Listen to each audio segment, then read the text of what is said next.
Welcome to the High Value Sales Show of Eversprint.com. I'm Malcolm Louie, the managing member of Eversprint, and today we're speaking with Gene Godick, the CEO and founder of G Squared Partners, a provider of part-time CFO services and financial consulting.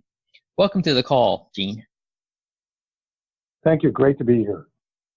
Gene, you grew your company's revenue from $944,000 in 2014 to $3.4 million in 2017, a 260% increase.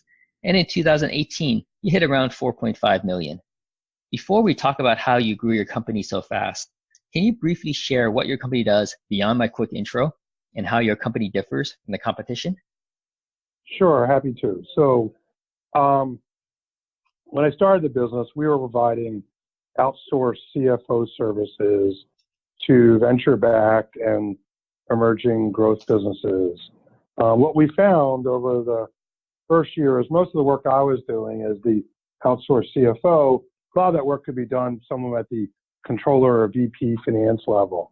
So what we began to do is I hired, about 12 months in, someone at the VP finance level who could take over a lot of the work. And then once we had a CFO and an outsourced VP of finance, people wanted to know if we could do bookkeeping. So that following year, we added bookkeeping. Most of our clients today we're providing what we call, a finance team in a box, where most of our clients are outsourcing the entire finance function to us. So everything from helping to obtain financing, whether equity or debt, to closing the books, to processing payroll, to developing a company's financial model, to assisting either in a buy or a sale of the business, are all things that are in a typical scope of work for us. Okay, fantastic. And how are you different from your competition who provide perhaps similar services? So we're different in two ways. For one, most of the companies out there are either providing outsourced bookkeeping or outsourced CFO services, but not both. So we are integrated. The second thing is we are very different in our approach, where we look at it as, finance as a strategic part of the business. And so we are thinking like business people as opposed to just like an accountant and we want to get your books closed. Some of our largest competitors are just concentrating on the accounting side, where we're focusing on not just the accounting, but also on helping the CEO and its board, investors, helping them run the business, providing better information so they can think about how to grow the business. And a lot of our clients are in the software business, and so we're able to help. We have a lot of domain expertise in a lot of our, in the software industry as well as other industries. So we're able to help them develop the KPIs so they can see, look at underneath the financial statements and see how the businesses are really running. All right, fantastic. Now, you grew your business quite rapidly, $944,000 in 2014, and then 4 years later, you're at the $4.5 million mark. What were the three biggest drivers of your sales growth over those past 4 years? So when I started the business, I spent a lot of time networking with both entrepreneurs as well as service providers and investors to those kinds of businesses. So we were able to, get our name out. Sometimes, we wouldn't hear from someone we networked with 2 years prior, and then all of a sudden we get an opportunity. The second thing is that, we keep our clients a long time. Our average client is with us somewhere between 3 and 4 years. So once we add a new client, there is a layering effect, and we do see quite a bit of organic growth within our client base. So that leads to, additional growth. The third thing is that, a lot of the investors and a lot of our clients are seeing what we're doing for one client, and they want to add us to another one of their portfolio companies. So there is a little bit of a network effect in terms of helping us grow the business. All right. So just to recap, the three biggest drivers of your growth over the past 4 years is one, heavy networking, both with entrepreneurs and then the investors who invest in them and the service providers who provide services to them. So that's number one. Number two, you keep your clients for a long time, 3 to 4 years. And with that, as they grow, you also get more business from them. And then the third factor is that a lot of the investors see the work that you're doing, and they then ask you to help their other companies in the portfolio. Is that about right? Sure. Yes, okay, that's correct. Now, can you talk a little bit about your networking efforts? Is it, how did you go about doing it? Was it very targeted and focused? Did you have a top 100 list of the people you want to meet, and you do what you can to meet them? No. I wish I could say I was that systematic. It's actually a pretty haphazard approach. I mean, when I started the business, I talked to a number of investors in the Philadelphia market, and my goal was, after a meeting with someone, that they would introduce me to 3 people. And Philadelphia, it's probably the biggest small city in the United States, and everyone knows everyone. And so as a result of that, I was able to just get more and more introductions, and that has led us to doing work in both DC and in New York as well. So I mean, I'm not while I have a finance and accounting background, I'm kind of not systematic, and I don't have, so it was much more of a haphazard approach, and that's, we've been lucky too, and and we've gotten lots of repeat invites of introductions to new companies from a lot of the investors and people we do work with. So we've done a good job, and that has fueled more, as well as we've gotten lucky, and which we're pretty thankful for. Right. Now, did you have a systematic process, at least, for getting the 3 additional intros from people you meet? I just ask. Okay. I just ask. Like, who else? Who else should we be talking to? And we'll get that. So, I don't have a systematic. I just ask at the end of who we should be talking to, and people are always more than glad to help us. Right. Which certainly is appreciated. Now, what do you talk about during your initial conversations? Because the only way people are going to give you 3 other people for you to follow up and speak to is if they found value from the conversation you've had with them. So can you share, what that conversation typically is? Sure. I mean, a lot of people are always, there's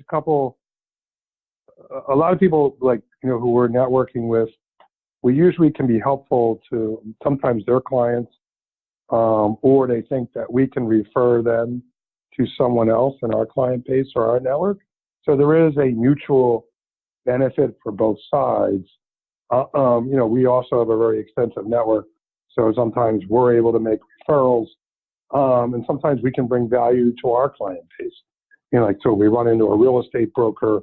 Real estate broker is not going to be a great referral source for us, just because they're usually not that strategic to their clients, and our clients aren't really referring them.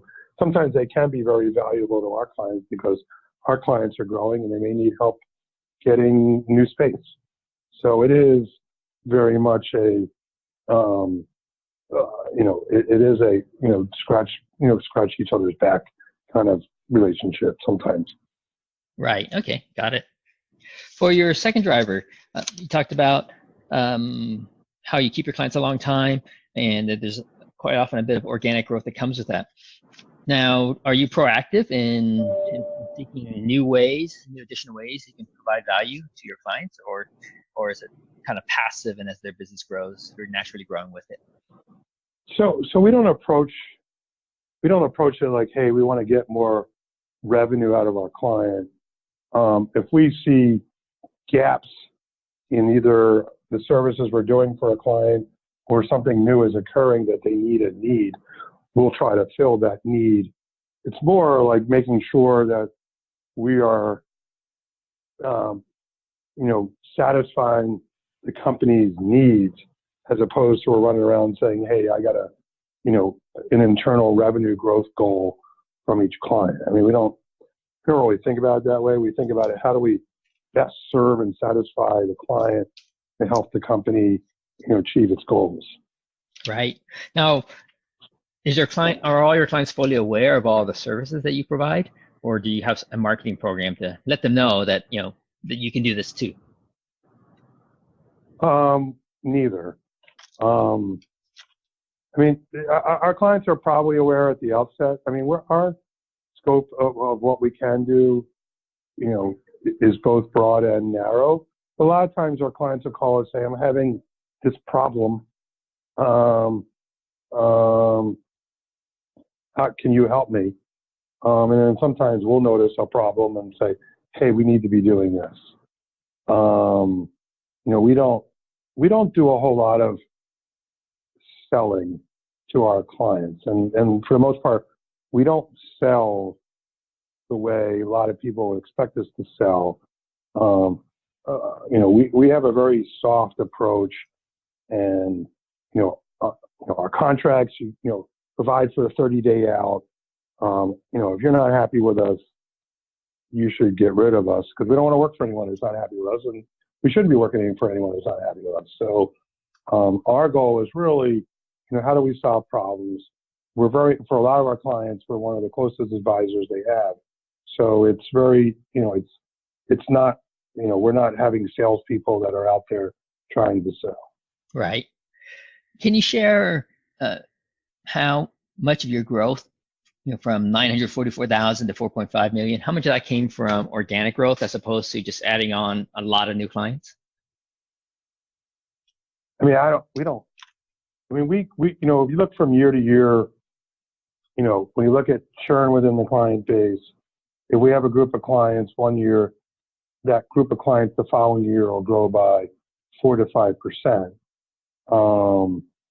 And we probably add 1 to 2 companies a month, that are being added. I mean, we don't track that data that much. Okay. So I'm guessing, can you share how many companies you're working with right now? We work with over 40 companies from DC to New York. Okay. So you've been adding roughly 12 to 24 companies every year, right?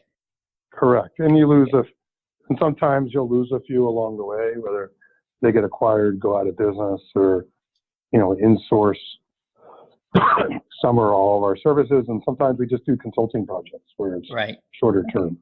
So it sounds like most of your growth then is from acquiring new clients over the past few years. Well, every time you add a client, that client's going to be with you for 3 to 4 years, and start layering them on. It grows pretty nicely. Yeah. Okay. And your third driver, investors referring you to other businesses in their portfolio.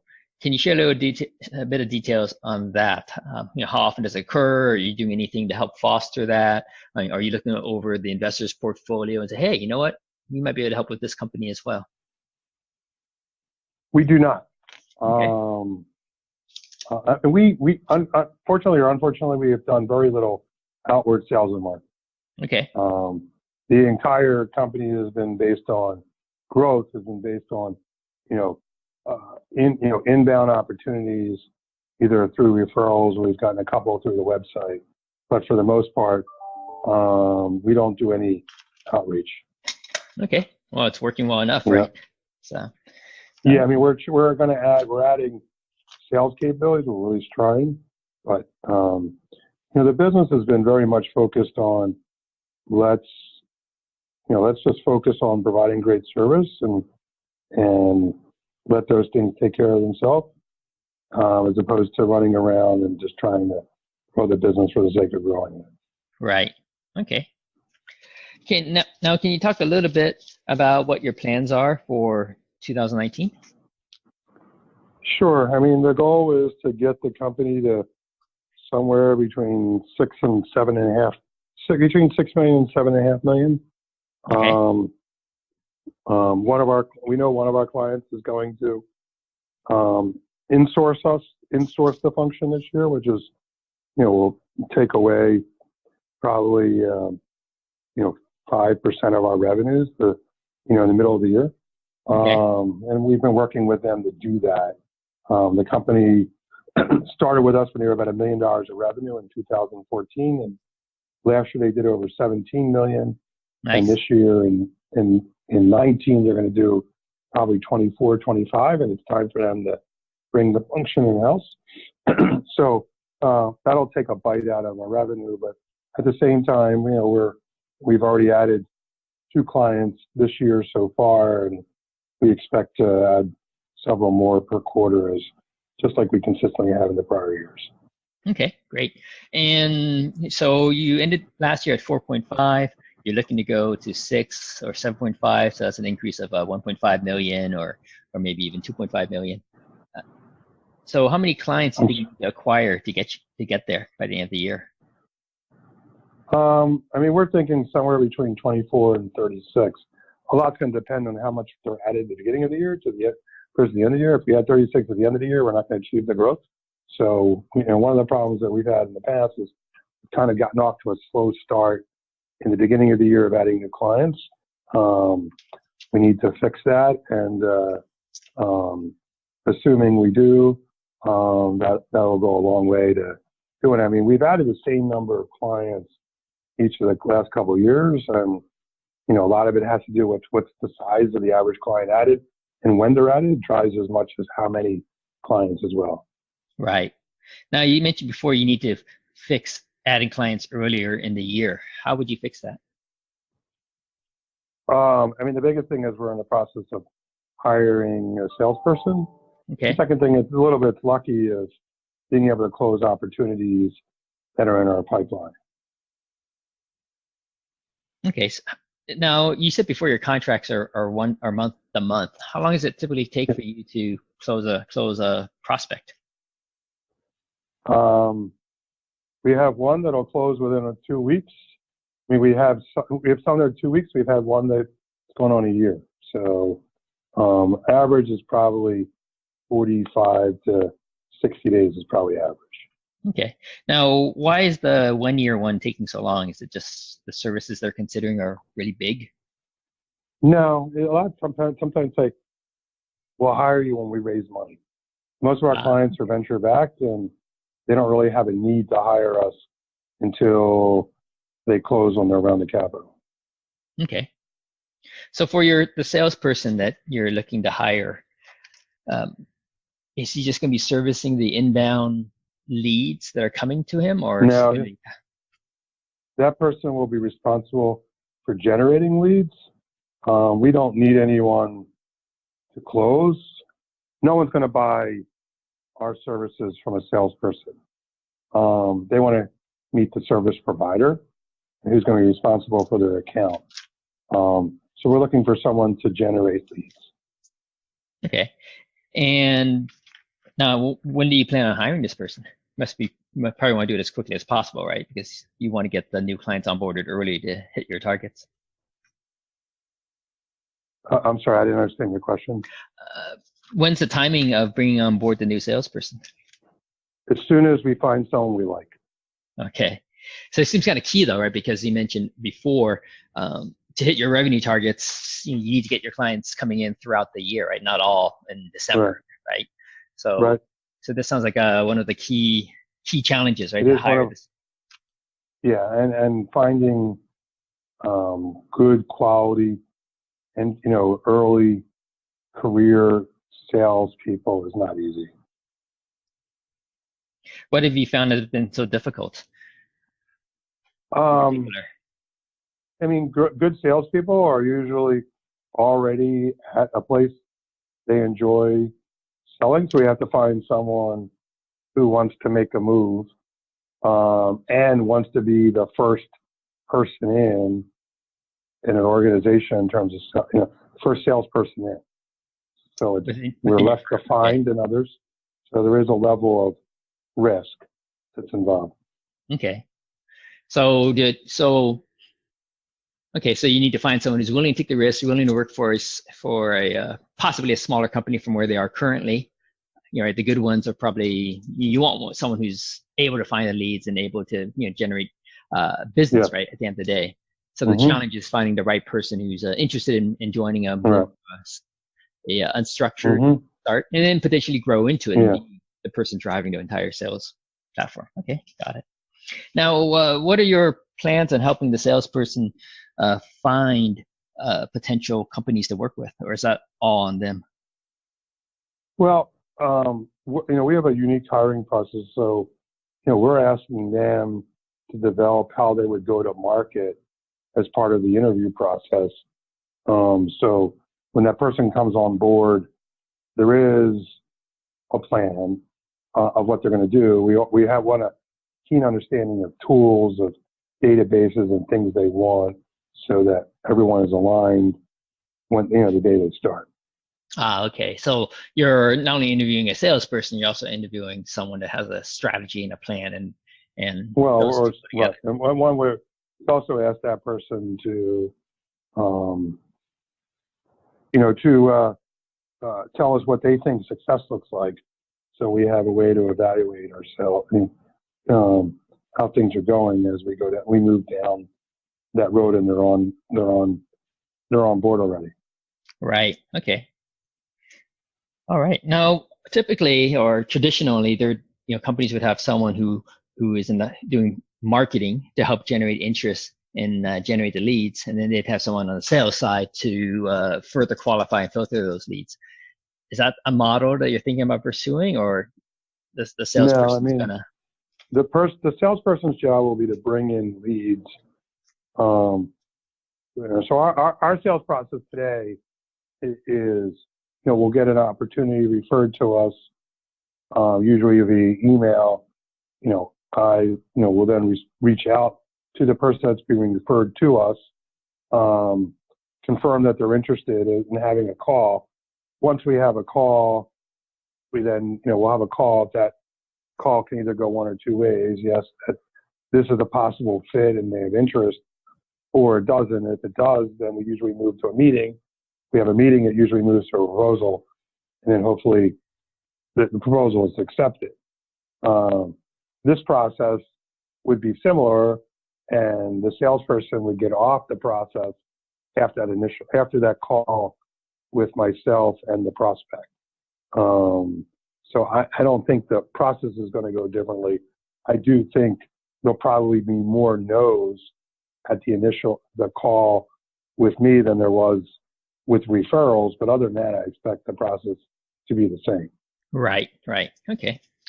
But in terms of the lead generation and the building awareness of your company's services to potential businesses, that's going to be all on the salesperson, or you have a separate plan for that? I don't understand your question. I mean, they're being hired to generate leads. Yeah, there's a marketing component, right, to build awareness of your company and your services. Yeah, but I think in professional services, there's only so much marketing we can do cost effectively. Right. Okay. Have you tried any Super Bowl ads? Yeah. We do. We do sponsor events. We do go to some networking events, like the Philadelphia Chamber of Commerce. But we're not. We publish blogs. We're fairly active on LinkedIn, but there's only so much we can. There's a limit as to what we can do effectively. Right. Okay. So what happens if the salesperson, you're not able to find the right candidate? You just lead organic growth and the referrals that come in for this year? Yeah, I don't think we'll never find someone. It just may take us longer to find someone. Right. So you're not going to lower your standards then to bring someone on board? No, that winds up being a recipe for disaster. Right. All we're doing is moving from one problem to the next. Yeah. Okay. So instead, the alternative then is that you just you just have to push off your new business development, taper it off a little bit, scale it back a little bit, right? Instead of targeting 6 to 7.5, maybe you just be looking at 5.5. We'll see. I mean, our pipeline is pretty good right now. So, it comes, new referrals come in waves and spurts. Right. How deep is your pipeline right now? I mean, we're probably in much stronger shape this year than last, so Okay. we're pretty excited. Yeah, like when you say pipeline, you're saying like you have 15 companies that raise their hand and want to chat with you, and you're just working through it now. Is that what you mean? Including those who are in various stages, right? So from people have raised their hand and said we want to chat with you or referred to us, to those who we have a proposal and we're awaiting signature. Mm-hmm. Okay. So I imagine once you get the new salesperson on board, it's going to free up some time for you. What's the plan? I think it's the opposite. Yeah. Because I don't spend time prospecting. So we don't spend any time prospecting. So hopefully this person's generating more activities. So there's more sales and marketing activity, not less. Okay. Yeah, I was thinking there might be some, when people reach out to you. I don't do any, I've only done cold calling one time. Okay. So this is all new. Right. But like when people come in and say they're interested in speaking with you and you have a call with them, do you find that most of the time they're a good fit, or do you find that you're spending a good chunk of time? I would say that, we win 2/3 of our proposals. So probably about 45 to 50% of the people we meet with wind up getting, closing. Okay. So you don't really have too many tire kickers or bad fits coming in through the front door. Yeah, and I expect we'll have more with bringing in a salesperson. Some people will just say, yeah, this is interesting, I'll take the call, and then they don't do anything with it. Right. Whereas right now, the flow of people interested in a call are typically coming through referrals or from your investment partners, so they're a bit self-selected and a better fit to begin with. Okay. Yeah, I mean, right. So it is different. Right. It's kind of interesting hiring someone, and it actually creates more work for you, not less.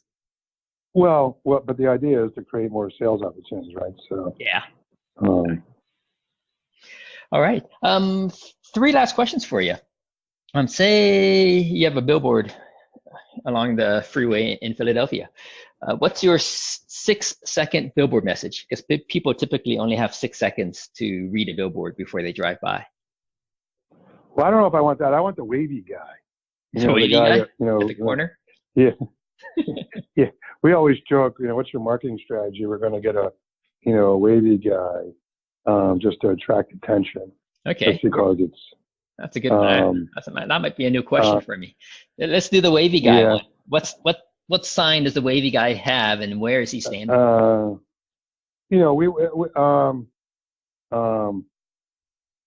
probably have something like, how are your finances going? Would be something like, I don't know. I have never thought of ourselves as a 6-second billboard.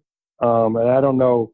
I have not seen many professional services firms using the billboard. So I think it would be challenging to get ourselves. I don't know if that would be the right medium for us. Mm-hmm. Or what would be your elevator pitch? Your ideal clients for us are companies under $25 million that their finances aren't where they want them, and they care. And the reason I say and they care is there's a lot of CEOs of small venture-backed companies. All they need to know is how much money is in the bank and how much revenue grew. And if they know that, then they're satisfied. Well, they're not great clients for us. We won't provide the value for them. But if you have companies that, care about what their finances look like, those are good clients for us. Because there's people that want to learn and are interested in what we're doing. Right. And so those are, we only like clients where we can make a difference and help them be a better business. Right. So we don't take, vendor-only relationships. If someone just wants to look at us as like, yeah, you're my vendor, that's great, but we usually say no. Yeah. Yeah, it's a very limiting relationship working that way. Yeah. So your billboard can actually be, do you care about your cash flow? It could be, but most people would say yes, right? Most people would say yes. Right. I think it's probably deeper than that. Like, you know what it costs to acquire a customer? Do you know what your margins are? Right. Those are what is your customer retention rate? Those are probably a better level of questions than just that one. Yep. Got MRR? Question mark. Yeah. So, okay, good. Exactly. And then you kind of touched upon this before, but maybe you can elaborate a bit more. Who are your ideal clients, and what's the best way for them to contact you and your team? So our ideal clients, we do a lot in the technology space, whether it's software, life sciences, ed tech, fintech. We're working in the clients in the DC to New York corridor. Basically the Amtrak corridor. We're located in suburban Philadelphia. You can go to G2, GSQUARED, CFO.com is the best way to get to us. And our phone number is on that website, as well as a request for an inquiry. Those are the best ways to get us. Okay. And I said earlier, our best clients are companies that have finances not where they want them, and they care about it. Right. Now, why are you working primarily in the DC to NYC corridor? Why not go nationwide? A couple reasons. One, at this point in time, we're still a young company, and we don't want to overly extend ourselves.